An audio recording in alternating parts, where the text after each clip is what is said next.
খাম নাই খাজ নাই, কিন্তু অত আদরের বিবি বাচ্চেন তৈয়াও আমরা সর্বপ্রথমে মা বলিয়া সম্বোধন করি। বলেন আমি চাই হয়তো কোনো কারণেও বা না কারণেও যদি কোনো মানুষের বাবা থাকেন না, তাহলে মাতার ছায়া নাই।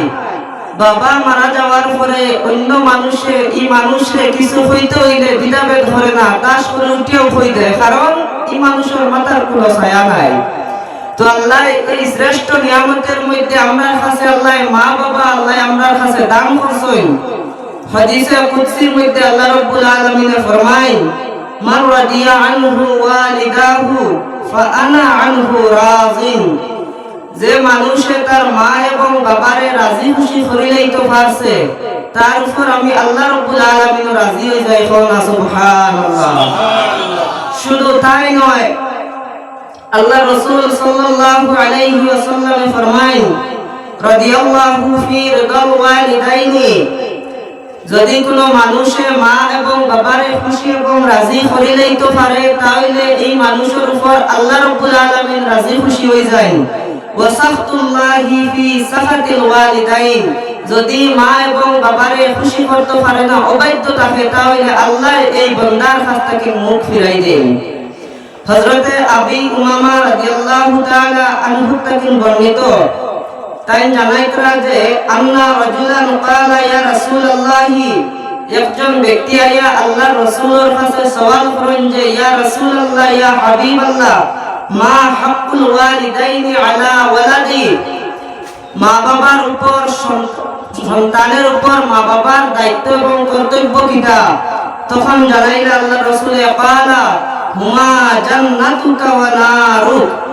যে মা বাবা থাকলে তোমার জান্নাত এবং মা বাবাও তোমার জাহান্নাম।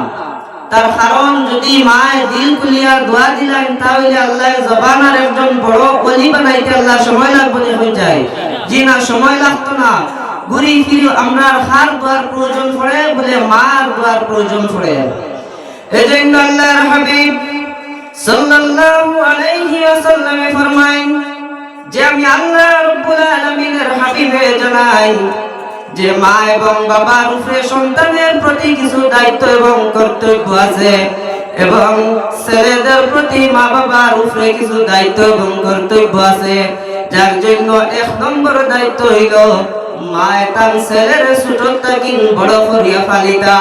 এই যে দায়িত্ব আল্লাহর রাসূলে ঘোষণা করিয়া দিয়েছেন, এটা ওইয়া থাকলো গিয়া, কিন্তু ছেলের উপরে কিন্তু মা এবং বাবার দায়িত্ব হয় না। সুবহানাল্লাহ।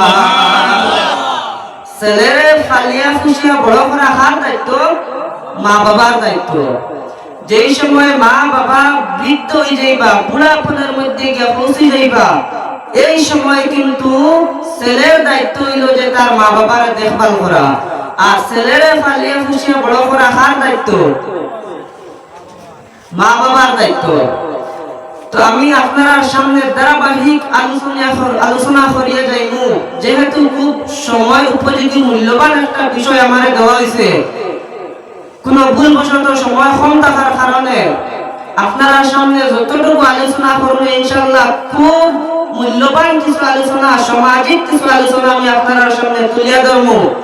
বর্তমানে ওয়াজ করতে হইলে তিনটা জিনিসের দিকে লক্ষ্য করতে লাগে। এক হইল কোরআন, 2 নম্বর হাদিস, 3 নম্বর সমাজ। অর্থাৎ আপনি কোরআন থেকে হইতা, হাদিস থেকে হইতা এবং সমাজে ফায়দা পাইতো। এই শেয়ার যেখান এখান মূল্যবান শেয়ার না, এখান আল্লাহর হাবিব সাল্লাল্লাহু আলাইহি ওয়াসাল্লামের শেয়ার। কিন্তু বর্তমানে আমরা দেশে যে ওয়াজ আরম্ভ করছেন, এটা এই শেয়ারটা নাটকের রূপে পরিণত করে দিয়েছেন। গতিকে এই শেয়ার বইয়া যেমন তেমন কথা হওয়া যায় না। এই শেয়ার বইয়া শুধু কালামুল্লাহ এবং আহাদিসে নবওয়িয়াত থেকে এবং সমাজের ফায়দার লাগি যে কথাগুলা, এইগুলা হইতা।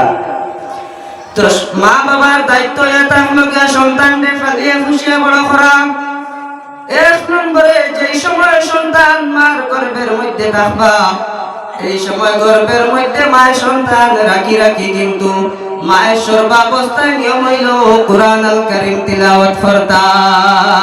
কিন্তু আফসোসের সময় থাকলো বর্তমান সময়ের মধ্যে আমাদের যে মা বোনগুলা যে সময় গর্ভের মধ্যে সন্তান ধারণ করেন, এমন ভাবে তারা তার জীবনটা চালিত করিয়া যায়। মা কি করবা, গর্ভের মধ্যে সন্তান রাখিয়া তাই সিনেমার মধ্যে ব্যস্ততা হয়। মায়ের গর্ভত সন্তান রাখিয়া ইউটিউব, ফেসবুক, ইনস্টাগ্রাম এইগুলা নিয়ে ব্যস্ততা হন। কিন্তু এই সময় তান লাগিন করণীয় ইয়া থাকলো গিয়া তাই সর্বপ্রথমে যদি সময় পাই কুরআন আল কারীম তিলাওয়াত করতা। কিন্তু ইলাকে করণীয় হন চাই, সময় পাইলেও মোবাইল নিয়ে বই যাইবা। খেয়াল রাখবা গর্ভের মধ্যে যে সন্তান আছেন বারোর যে আলোচনা মাত্রটা সব সন্তানে শুনতে পায়। এর জন্য এই সময় যদি মায়ের দুনিয়ার কাম নিয়ে ব্যস্ততা হন, বেফাহি স্বামী যদি নিয়ে ব্যস্ততা হয়, তাহলে কিন্তু সন্তানটা দিনদারি কোনো সময় আইতো না। এই সন্তান জন্মের পরেও সন্তানটা বেদিন হিসাবে থাকবো, সন্তানের কাছে কোনো বালা কোনো কাম হইতো না। হযরত আব্দুল কাদের জিলানী রাহমাতুল্লাহি তাআলা আলাইহি তানোর মা জননী যে সময় তানোর গর্ভের মধ্যে রাখলা, গর্ভত রাখি মায়ের সর্বাবস্থা কুরআন আল কারীম তিলাওয়াত করতা। হযরত আব্দুল কাদের জিলানী রাহমাতুল্লাহি তাআলা আলাইহি মার গর্ভত থাকি 18 পারার হিফজ হইয়া দুনিয়ার জমিনের মধ্যে তশরীফ আনছেন। সুবহানাল্লাহ। এজন্য মায়ে যদি সন্তান গর্ভত রাখিয়া কুরআন শরীফ তিলাওয়াত করে, এই সন্তানটার কাছে দিনদারি আইতে পারে। যেই সময় সন্তান জন্মগ্রহণ দুনিয়ার জমিন তুমি দিলাইবাই, সঙ্গে সঙ্গে সেই সন্তান ছেলে অথবা মেয়ে তুমি কি করতাই, এই সময় তুমি তার ডাইন খানের মধ্যে আজান দিতাই এবং তার বাম খানের মধ্যে আকামত দিয়া তার কাছ থেকে যে শয়তান আছে সেই শয়তানটা কিন্তু তুমি বিতাড়িত করিয়া দিতাই। কিন্তু আফসোসের বিষয় থাকলো গিয়া আজকে আমাদের যে সন্তানগুলা মা বোনদের জন্ম দেন, জন্ম দেওয়ার পরেও আজান একামত হইয়া ফটো মারিয়া ফেসবুকে ইনস্টাগ্রামে ছড়াইয়া থাকুন। এর জন্য আজকে আমরা মুসলমানের যে এখন পরিস্থিতি চলে, মুসলমানের উপরে শুধু গজব পাইতে থাকে, তার কারণ আমরা কাছ থেকে দিনদারি উঠে গেছে। আল্লাহ আমরা গজব দিয়ে আল্লাহ আমরা সাইডরা কিছু সাহিস্তা করতা। এজন্য আল্লাহ রাসূল সাল্লাল্লাহু আলাইহি ওয়াসাল্লাম ফরমায়, সিয়াহুল মাউলুদি হিনা ইয়াকাউ নাযগাতুম মিনাশ শাইতান। যেই সময় কোন সন্তান জন্মগ্রহণের পরে যেই সময় খান্দন আরম্ভ করে, এটা স্বাভাবিক হে কিন্তু খান্দিব। কোন কারণে কান্দে বলে আল্লাহর রাসূল ফরমান, এই সময় শয়তানে তারে কুনটা মারি দেয়। এই কুনটা পায়া বান্দাটা এসে সন্তানটায় কান্দা আরম্ভ করে দেয়। এর জন্য আল্লাহর রাসূল ফরমান, তুমি যেই সময় সন্তান জন্মগ্রহণ করাই দিবা, সন্তান জন্ম দিলাইবা, ওই সময় খানো তুমি সর্বপ্রথমে আজান দেও এবং আকামত দেও, যার জন্য শয়তানটা তার কাছ থেকে দূরে সরিয়া যাইতে পারে। এরপরে কিতা করতা আল্লাহ রাসূল ফরমায়, মাউলিদা লাহু ওয়ালাদুন ফালইউহসিন ইসমাহু ওয়া আদাবা। যেই সময় সন্তান দুনিয়ার জমিনের মধ্যে আগমন করি লাইব, আপনি কি করবা, 7 নম্বর দিন বালা একটা নাম রাখবা, সেই সন্তানের চুলগুলো আপনি ফেলাইয়া দিবা। এরপরে আপনি আকিকার যেটা আছে সেই আকিকার ব্যবস্থাটা আপনি যদি পারেন তাহলে করুকা। আকিকা যেটা এটা হইল সন্তানের উপরে মা বাবার দেওয়া কর্তব্য এবং দায়িত্ব। তো আকিকা 7 নম্বর দিন যেটা না হয়, 14 নম্বর দিন না হয়, 21 দিন দিন। এরপরেও যদি দেন আকিকা তো দেওয়া সুন্নত, যে কোনো সময় দিলে সুন্নত আদায় হইব। কিন্তু 7 নম্বর দিন অথবা 14 দিন অথবা 21 দিন যে পালন করা হয়, এতে বেশি সওয়াব থাকে। তো এই সময়খানে আপনি কি করতে, আকিকা যদি পারেন আকিকা দিতাম। এরপরে আপনি বেলা একটা নাম রাখতা, নাম রাখার পরে আপনি কি করতা, ছেলে ওকে আপনি চুলটা মুন্ডাইয়া দিতা। এরপরে আপনি তারে কি করতা, যে সময় আস্তে আস্তে বড় হয়ে যাইব, আল্লাহর রাসূল ফরমায়, ওয়া আদাবাহু, তুমি তারারে সর্বপ্রথমে আদবর জ্ঞান দেও। কি করতা, আদব দিতা। যেই সময় 7 বছরের মধ্যে গিয়া পৌঁছে যাইব।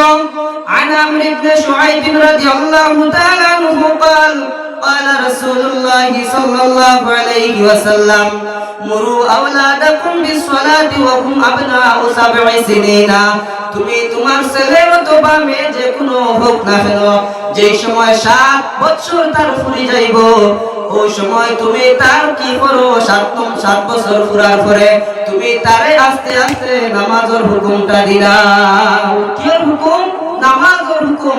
আমরা সমাজে বর্তমানে যে হুকুম দেওয়া হয়, ডান্সের হুকুম দেওয়া হয়, সিনেমা দেখার হুকুম দেওয়া হয়, এগুলো বাচ্চারে সামনে রেখে বাবা তুমি ডান্স দাও, আমি ভিডিও বানাই, আর ওগুলা শিক্ষা দেওয়া হয়। অথচ আল্লাহর হাবিব কইরা মা ওয়ালিদা লাহু ওয়ালাদুন ফালিইহসিন ইসমাহু ওয়া আদাবাহু, তুমি তার আদব শিখাইতাই, ইসলামিক জ্ঞান যেগুলো আছে ওগুলা শিখাইতাই। এরপরে কইরা যদি 7 বছর হওয়ার পরে যদি সন্তানের নামাজ আদায় করে না, ওয়াদরিবুহুম, তুমি তারে মারো এমত অবস্থায়, হুম আবনা ও আশরি সিনিনা, যেই সময় 10 বছরের মধ্যে গিয়া সন্তান পৌঁছে যাইব, কত সময় দেখা যায় নামাজ আদায় করেন না, নামাজ থেকে গাফিল। ওই সময় কিন্তু আল্লাহর হাবিবে কইরা যে মা এবং বাবাই তারে বেদ দ্বারা আঘাত করো, আঘাত করিয়া তুমি নামাজের দ্বারা তারে হুকুম দেও। এরপরে কইরা ফাররাকু বাইনাহুম ফিল মাদাজি', এবং 10 বছরের মধ্যে যে সময় সন্তান হলিয়া পৌঁছে যাইবা, ওই সময় তার বিছানাটারে তুমি তার আলোক করিয়া দিলাও। কিন্তু বর্তমান সময়ে দেখা যায় অনেক বড় বড় ছেলে মেয়েগুলা যেগুলা আছেন, মা বাবা সব একসাথে বিছানার মধ্যে শুইয়া থাকেন। এটা কিন্তু আল্লাহর হাবিব সাল্লাল্লাহু আলাইহি ওয়াসাল্লামে নিষেধ দিয়েছেন। কইছেন যে 10 বছর হওয়ার পরে মা এবং বাবার দায়িত্ব ইয়া থাকলো গে তার বিছানাটারে তুমি তাই আলোক করিয়া দিলাও। যেই সময় তারা 10 বছর পরে বালিগ হয়ে গেল, বালিগ হওয়ার পরে যেই সময় তারা একদম বার্ধক্যের জীবনের মধ্যে গিয়া পৌঁছে গেল, অর্থাৎ বিবাহ জীবনের মধ্যে গিয়া পৌঁছে গেল, ওই সময় কিন্তু মা বাবার দায়িত্ব এবং কর্তব্য হইল আপনি মা বাবাই ভালো একটা পাত্রী দেখিয়া তোমার সন্তানরে তুমি বিবাহের আয়োজন করিয়া দেও। আল্লাহর হাবিব ফরমায়েন মাউলিদা লাহু ওয়ালাদুন ফালইহসিন ইসমাহু ওয়া আদাবাহু ফাইযা বালাগাহু ফালইযাওইজহু ফাইন বালাগা ওয়া লাম ইযাওইজহু فأصاب إثما فإنما إثمه على أبيه। আল্লাহর হাবিব সাল্লাল্লাহু আলাইহি ওয়াসাল্লাম ফরমায়েন যে সময় সন্তানের বিবাহের সময় হয়ে যাইব, এই সময় আপনি মা এবং বাবার দায়িত্ব হইল তুমি তার বিবাহটা আদায় করাইয়া দিলাই। তাই ও বাবা, যদি তুমি তার বিবাহ আদায় করাইয়া না দেও, তাহলে হে যে জিনার গুনার মধ্যে লিপ্ত হইব অথবা যে কোনো গুনার মধ্যে যে সময় লিপ্ত হই যাইব, তাহলে এই যে গুনাহ করব এই গুনার আযাবটা কিন্তু বাবার নামে আমলের মধ্যে যায়। বলেন নাউযুবিল্লাহ। এর জন্য যেই সময় সন্তানের বিবাহের সময় হয়ে যাইব, আপনারা খালি বিবাহ দেখবা, তার কারণ তার বিবাহ সময় হয়ে গেছে, হইতে পারেন না, একটা বাপ শক্তি বুঝা যায়। আপনারা বুঝি লাইছেন, আপনারা একটা পাত্রী রেডি করুকা করিয়া আপনার সন্তানরা আপনি বিবাহের আয়োজন করিয়া বিবাহ দেখবা। এই যে বিবাহ যেটা, এটা একটা সন্তানের উপরে মা বাবার দায়িত্ব। কিন্তু বর্তমান সময়ের মধ্যে দেখা যায় মা বাবা আসলে অনেক ছেলে মেয়ের ভবিষ্যৎ নষ্ট করা। আল্লাহ রাব্বুল আলামিন অর্ডার দিয়া দিয়েছেন যে ফানকিহু মা তাবা লাকুম মিন নিসাইকুম। আল্লাহ কইরা যে মানুষে বিবাহ করত সে তার নিজের পছন্দে বিবাহ করত। অনেক সময় দেখা যায় তার ছেলে ভুলবশত একটা মেয়ের পছন্দ করিয়া লইয়া বই গেছে, বাবাই কিন্তু জিদ করিয়া কইতে থাকেন যে হে যদি আমার বাড়ির এরিয়ার মধ্যে এই ফুড়ির ফাও থাকে তাহলে তার আমার বাড়ির মধ্যে তার কোনো জায়গা নাই। ওলা কই না নেই, কই না যে মুগর ফুড়ি যদি আমার বাড়ির এরিয়ার মধ্যে লিয়ায় তাহলে আমার বাড়ির তার কোনো জায়গা নাই। ও তো আপনি বহুত মস্ত বড় একটা ভুল কাম করা। আল্লাহ রাব্বুল আলামিন অর্ডার দিছেন যে ফানকিহু মা তাবা লাকুম মিন নিসাইকুম, আপনার ছেলে বা আপনি পছন্দ করিয়া আপনার নিজের ইচ্ছা মতো বিবাহ করতা, তাহলে আপনার ছেলে একটা পছন্দ করে লাইছে, আপনি এই বাধা যে তার জীবনের মধ্যে এখানে আপনি সুখ শান্তি ছিনাইয়া নিতা।